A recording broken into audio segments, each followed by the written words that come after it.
coalition of the willing, and Mr. Merz, our Chancellor, is part of the coalition of the willing, wants to go deeper and deeper into this war. And they need good reasons to explain that to their own people. Because for the Europeans, this war in Ukraine became a kind of bloody delay of bankruptcy. We are discussing an intervention of the International Monetary Fund in Great Britain, in the UK, or in France. The situation in Germany, in terms of the financial situation, is not as bad, but it is bad. And Germany is running deeper and deeper in a kind of industrial decline. So our leaders pressed their own countries into a dead-end street. And now they don't find out of that. They cannot go back. And the only way forward is a way to war. I think we will get a war against Russia in the next years. They are looking for creating some reasons for that. And one important point is most Germans, the majority of Germans, are sleeping into their own abuse. And that's the point. We are a country without any opposition. That's a pretty stark statement there, that you think that we're going to get the war we're searching for. And if we needed any more justification or any more reason to be alarmed, former British Prime Minister Boris Johnson provided it in a pretty angry interview that he had here of late. And one of the questions that he was asked was, this whole coalition of the willing that you mentioned there just a second ago. He's saying, that's kind of a waste of time, because that presupposes that there's an agreement that both sides have agreed to, and only then would there come in this coalition. And the Russians are already saying categorically they won't agree to such a term. So he said it's a bunch of nonsense. So he suggests maybe we should try a different approach.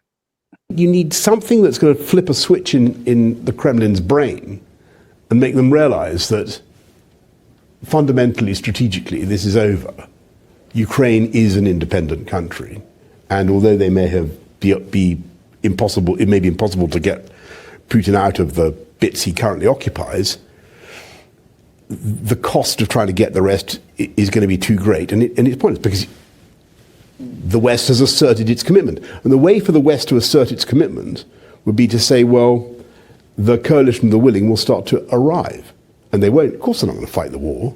The Ukrainians are much better than Western Europeans at fighting the war.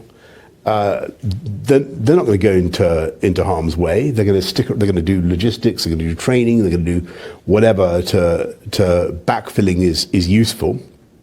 But fundamentally, they're going to be there to make the point that Ukraine decides what military forces come to Ukraine, not Russia.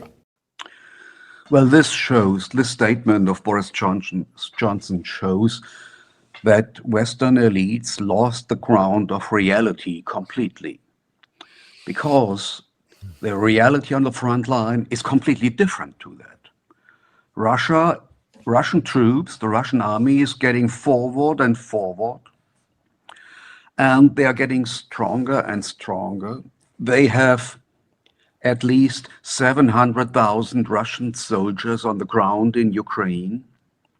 At the same time, Ukraine losses grew to a level of 1.7 million dead soldiers and casualties. So Ukraine is bleeding out, and Russia is winning the war.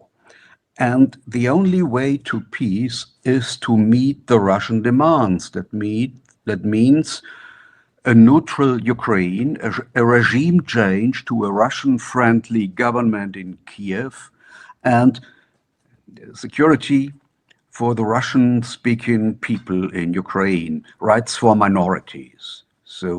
And the 4 oblasts will stay Russian, part of the Russian Federation.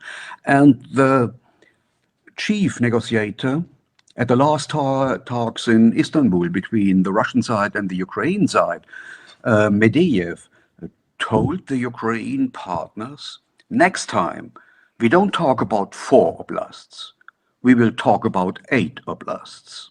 And that's the reality on the ground. So Ukraine will be divided, and Western leaders don't want to accept that. Their hope is that the Ukraine side and the Ukraine front line will be stable for 2 or 3 or 4 more years. And then they hope that their own armies are strong enough to help the Ukrainians on the ground, to invade Ukraine.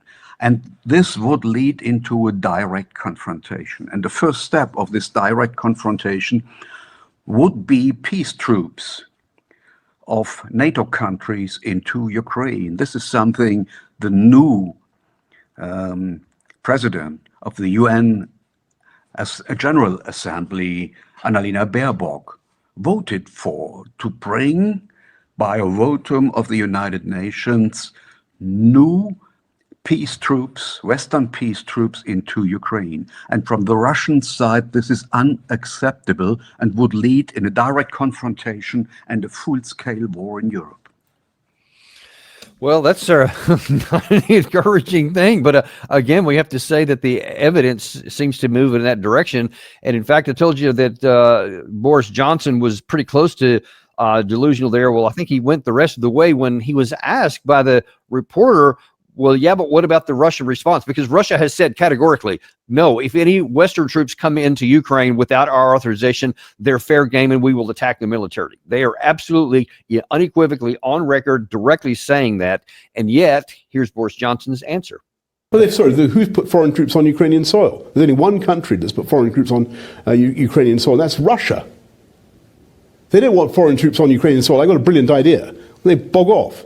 They are insistent on European and US troops not being here, though. But do you think that's because they are scared of that? It's for the very reason I give. It's because they can see that this is not about territory. This is about destiny. And the point I'm trying to make with my suggestion is that you've got to show them that the destiny the Ukrainians have chosen is irrevocable. And they've chosen to be part of the Western security architecture, however you want to express it. They're going to be part of that family. That doesn't mean they're ever going to be threatening to Russia, but that's what they want. They don't want to be part of the Russian Empire. I mean, Russia has laid down multiple red lines all throughout the full-scale invasion of Ukraine, and Europe has had the courage to cross them with like tanks, F-16s and everything. Is foreign troops just another red line, and does Europe just need to have the courage to cross it? Get on with it. Get on with it. Of course, get on with it. Bring those troops in. Russia won't do a thing. They've said that. Sure, they actually invaded Ukraine in 2022 when they said they would, but forget about that. They don't mean what they say, so let's just get on with it. This seems to fall into the category of what you just described of being maybe even a desire for conflict. I mean, is there a way to argue around that? Yes, and the speech, the answers of Boris Johnson are a long row of lies. And I think he believes in his own lies. I want to mention a sentence of the American professor and world-famous economist Jeffrey Sachs. According to him, French President Macron told him that NATO was completely responsible for Ukraine war and led us into this war, not the Russians. According to Jeffrey Sachs, in the words of Macron, the Russians are reacting. And there is some evidence for that. The first element is this war did not start in February 2022. This war started in February 2014 with the Western organized coup on Maidan in Kiev. And now we have a right-wing and ultra-nationalist, fascist government in Kiev, which is not acceptable by the Russian Federation. And this ultra-nationalist government tried to suppress the Russian minority in eastern Ukraine. And what Boris Johnson told us, that the Ukrainian people made a decision to go to the West. This is completely not right. The people in Ukraine want peace on both sides of the front line. I heard that on both sides. They want peace. And the rest is not so important for them. And I heard very often in eastern Ukraine, eastward of Donbas, of the Dnieper River, well, we want peace, but the only way to peace for us is on the side of Russia and the Russian army, because we were suppressed. We were under fire for more than 8 years. We lost our children. We had so many dead people right here. And we cannot accept that the Ukrainian army and the coup government is killing us. We cannot accept that. And a way of survival, the only way of survival for those people is on the side of Russia. And this is something I heard very often in the eastern part of the country. And this is something Western elites don't want to accept. Well, they certainly don't. It doesn't look like they're going to anymore. So you have Boris Johnson, who, by the way, obviously is not in power, but he is enormously influential and definitely connected to those who are in power, both in UK and throughout the West. So you can't just dismiss his words as though he's just some commentator. But then you also have to look at what others are saying who are connected. There was an interview in Kiev over the weekend where Niall Ferguson was interviewing Keith Kellogg. And Keith Kellogg said, and again, he's the hand-picked envoy for President Trump in all these negotiations. And then he said, Russia is actually losing this war, by the way. Sure, they've taken a few meters here and there, but then he rattled off this whole little list of things about why actually no, Russia is not winning, and somehow he never actually got to how Ukraine could win, but don't worry about that. Bottom line is that Russia is losing. That's the important thing. So we got to keep going is the bottom line. Well, in a separate interview, I think it was the day after that, Niall Ferguson himself was interviewed, and he's saying that we need to keep going because NATO credibility is at stake. NATO risks becoming a laughingstock if it does not respond credibly to the threat of Russian aggression against NATO members. And I'm disappointed in the response that we've seen since Polish airspace was violated. I think it's a mistake on the part of President Trump to dismiss this as some kind of error. You don't commit an error for hours on end, and the Russian drones were in Polish airspace for many hours. I think it's also concerning that they weren't all shot down. I mean, at the risk of redundancy, I mean, you just see comment after comment after comment that keeps that theme of we're not doing enough militarily. We've got to keep going more to force Putin to understand that this is not something that he can win, et cetera. And yet, do you see any evidence on the Russian side of this that they are equivocating, that they're saying, golly, there's so much pressure here, maybe we better pull back and stop? No, absolutely not. But in one point, he was absolutely right. NATO is losing its face if Russia will win the war. That's very clear, because worldwide, everybody can see that NATO was not strong enough to bring Russia on its knees. But Russia is backed by China and India as well, and by the BRICS states, and by the majority of the countries in the United Nations General Assembly. More than 150 countries are dealing with Russia and continuing dealing with Russia. So that means in Ukraine war is focusing a worldwide struggle between the unipolar world led by the United States and those forces and those countries who want to achieve a multipolar world. And and the policy of the United States is pressing China and Russia closer and closer together. And in Beijing, nobody is interested that Russia will lose this war because they don't want an American influenced state in their north. And they need Russia as a mineral storage for their future. So both partners have problems with each other, but Western policy is pressing those partners and the Indian government as well together. And because they don't want to see that Western countries led by the United States will lead the future world. They don't want to have it. And this Ukraine war is a fight of decision for both sides. And both sides cannot step back. The Russians cannot step back. It is a war of survival for them. And the NATO don't want to step back because financial capitalism is in a crisis and they need new collateral to make this financial capitalistic system stable.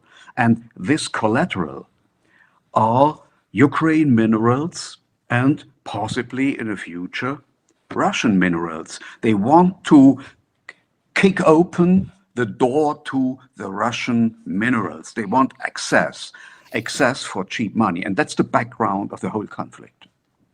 Well, they may want that, but then there's the matter of being able to get it and still survive, and that's a much more problematic calculation to make, which doesn't look like they're even doing the math necessary to achieve that objective, but that's never stopped them before. And there's one more element in this that I want to point out there. I mean, I've mentioned what the United States is doing, what NATO is doing, and specifically the UK, et cetera. But there's another actor that's obviously very important in this, and that is Ukraine.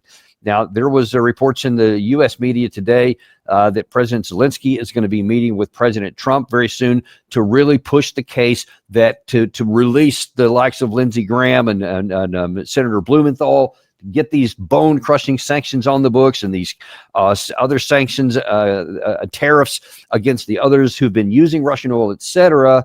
And there was a speech made, an excellent interview with Zelensky that he made earlier today. And as a public service, we're going to warn people that this soundbite from Zelensky is coming up. So just bear with that. But here's what he had to say.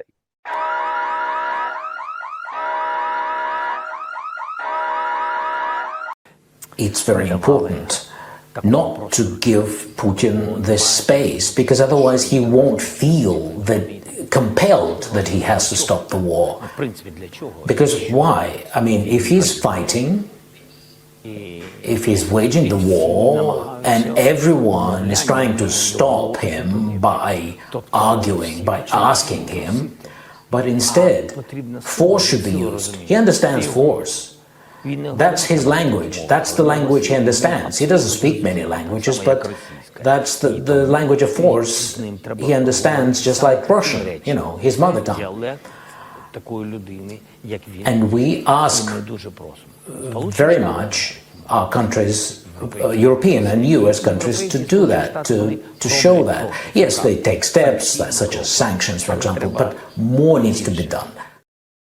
So whether Zelensky is a useful idiot and he's just playing the role of all these British folks and all these other Europeans that we just mentioned here who seem to be wanting to press this forward, or whether he's just saying, hey, I want to draw you guys in, can't really say, but it does seem that all of the Europeans and the Ukraine side are on the same sheet of music, pushing, as you say, to the potential war with Russia. So Mr. Zelensky is speaking in his own interest. Because one thing is very clear, the end of Ukraine war would be the end of the politician Zelensky.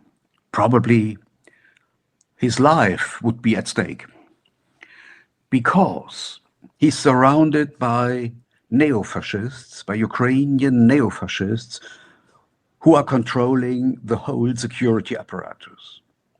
And the political survival of those people is continuing with this war. This is the only way. And continuing this war means they try again and again to bring NATO directly into this war. This is the reason why I talked about a false flag operation with those drones. And he's trying and trying again.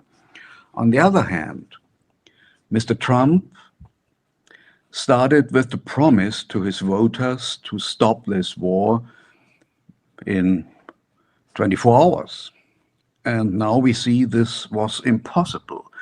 And I think that Mr. Trump and the Trump team is losing the fight against the American deep state, grounded in the CIA, the Foreign Office, the whole administration. And the large parts of the American elites want to continue with this war, to make money through this war, especially the financial industry. So Mr. Trump is not strong enough to stop this war, but he promised that to his voters. So he made a kind of deception. He told his voters, okay, we are going to Europeanize that war. The Europeans are paying and are playing this game. We are drawing back. But in the end of the show, the Americans are deeply involved because all satellite information, drone information, surveillance information is getting to the Ukrainians. And this war is orchestrated by American generals in Germany's town Wiesbaden. So the Americans are deeply involved, but this is a game of deception for Mr. Trump's voters.